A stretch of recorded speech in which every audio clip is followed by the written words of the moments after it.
Trump n'est même pas au courant de cela. Il se permet de féliciter le président Boakai parce que celui-ci parle correctement anglais. Astaghfirullah. Quelqu'un parle correctement la langue officielle de son pays. L'anglais. Toi, Donald Trump, descendant d'immigrants allemands aux États-Unis, tu le félicites. Et tu lui demandes où est-ce qu'il a fait ses études. Et le pauvre monsieur de répondre en ajoutant toujours « Sir, sir, sir », littéralement comme un bon esclave de maison. J'ai fait mes études au Libéria. Et Donald Trump est étonné. Gosh, how is it possible to have such a wonderful level in English while studying in Africa? Where did you make your studies? In Liberia? In Liberia? Oh, this is fantastic. I congratulate you for your good level of English. There is no many people here in America able to speak English like you, as well like you're speaking. Ouais, Boakai. Si on disait à Boakai qu'à plus de 70 ans, il serait félicité parce qu'il parle correctement anglais, lui qui parle anglais depuis son enfance, Boakai n'allait pas croire. Quand j'ai vu cette scène-là, je me suis demandé, mais qu'est-ce que Donald Trump aurait dit alors s'il avait écouté Alassane Dramane Ouattara, le satrape reptilien venu de Sendou, pour troubler la paix des Ivoiriens et en renier notre belle terre burkinabé de Sendou, dans l'espoir de troubler toute l'Afrique avant d'être bientôt dégagé.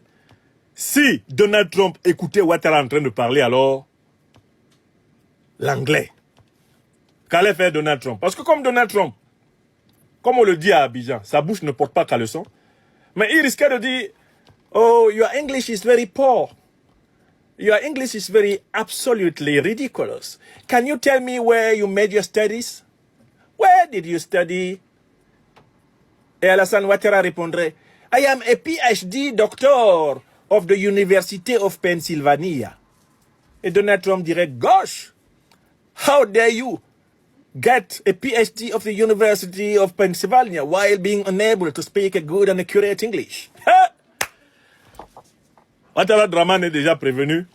Il vaut mieux pas qu'il essaye l'anglais quand il sera aux États-Unis. Parce que Donald Trump va remarquer que lui, son niveau est inférieur à celui de Boakai.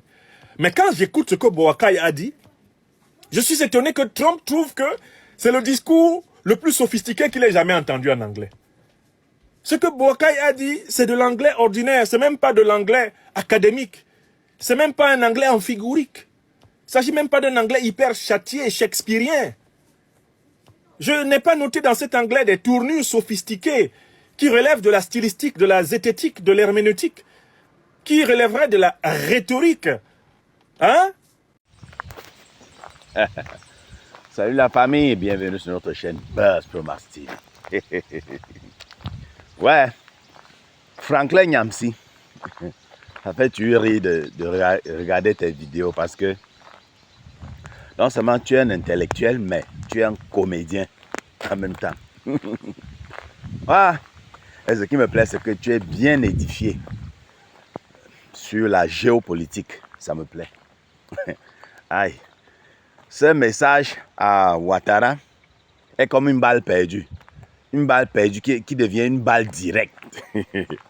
Pour dire que Ouattara ne parle jamais anglais, ne tient jamais un discours en anglais devant Trump. Là où il y a Donald Trump. Parce que il paraît que Donald Trump se laisse séduire par ceux qui parlent bien l'anglais. Ou bien, c'était aussi une flatterie. Parce qu'il vient là, Donald Trump vient là, il ne vient pas faire, comment dire, le business de gagnant-gagnant. Hein. Non, il vient là, ils veulent prendre. Ils viennent prendre. Oui, ils viennent prendre. C'est ça. Donc, comme ça, il faut utiliser les méthodes un peu subtiles là. Vous voyez un peu, non? Contourner un peu là. Et Donald Trump, il est très fort dans ça.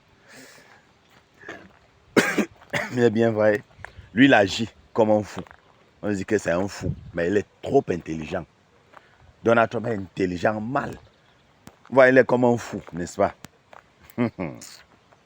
Il parle pour lui, comme on dit souvent, sa bouche ne porte pas le caleçon. Pour lui, ça sort comme ça sort. Mais il est trop intelligent, trop wise. Juste là. Malin jusqu'au lendemain. Le gars, s'il est malin jusqu'au lendemain.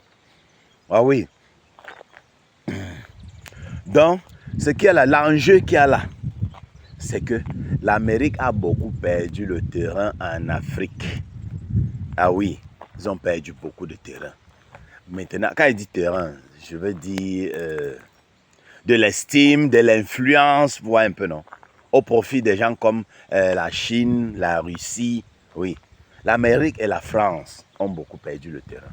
Donc, ils sont là dans une campagne pour récupérer le terrain perdu. Il fallait prendre certains chefs d'État là, qui sont dans le point stratégique. Ils viennent là pour les séduire. Ils savent qu'avec eux, ils vont influencer maintenant le reste. Vous voyez, non? Ils ont influencé le reste. Il est bien vrai, pendant ces réunions, c'est l'autre a surpris les gens. Oligui Nguema a surpris les gens avec un discours où il disait, wow, ça doit être un business gagnant, machin truc, que l'Afrique est riche, l'Afrique a les ressources, oui.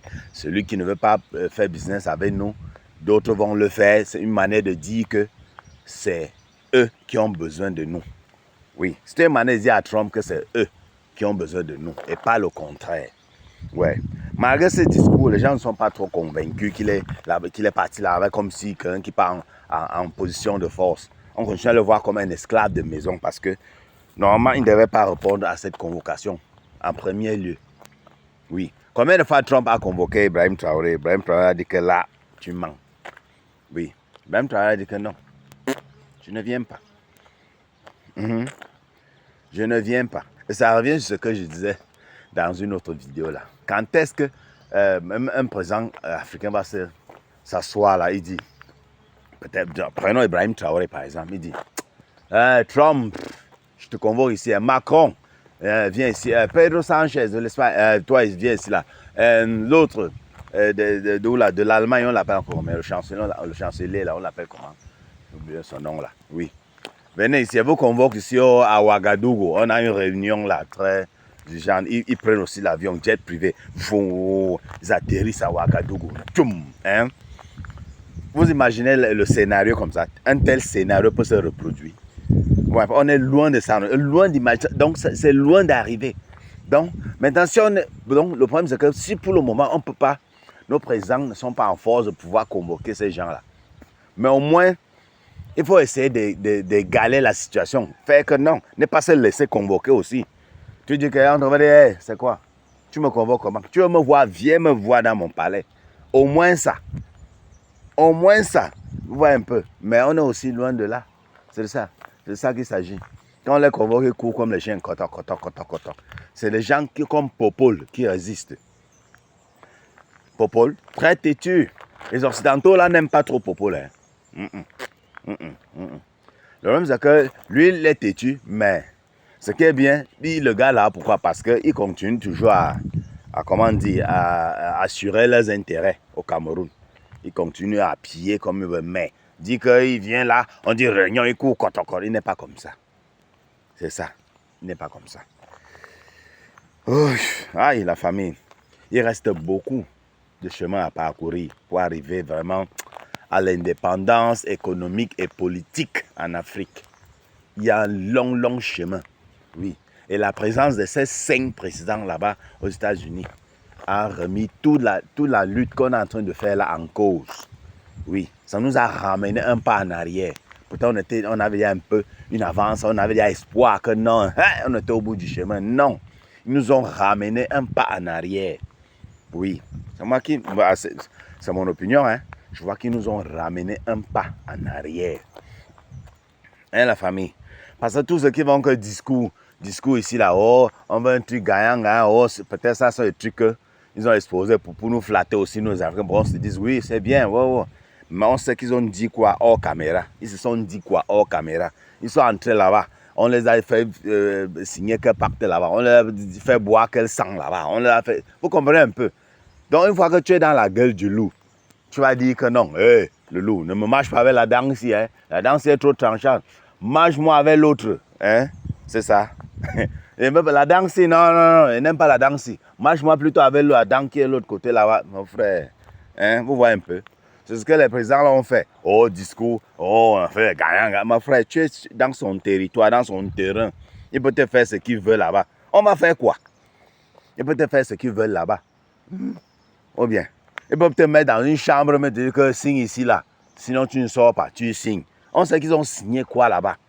C'est ça le plus important. Les gens sont là, ils sont là seulement que oh, le discours. Tu as fait un bon discours, tu as fait un ceci. Mon frère, il faut nous laisser les histoires. Hein. Laissez-nous les histoires. On se prend à très bientôt pour une nouvelle vidéo. Bisous à sa plante surtout, ne mettez pas les organes.